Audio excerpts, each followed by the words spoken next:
শরবত। এখানে ট্যাক্সি ভরে আমরা শরবত নিয়ে এসেছি। এখানে দেখতে পাচ্ছেন এই জনসাধারণের খাওয়ার জন্য।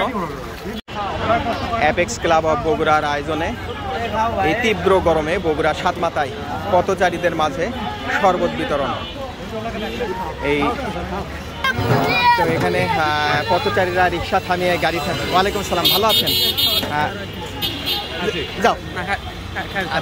তো তারা অনেকটা তৃপ্তি পাচ্ছেন এই তীব্র গরমে শরবত খেয়ে।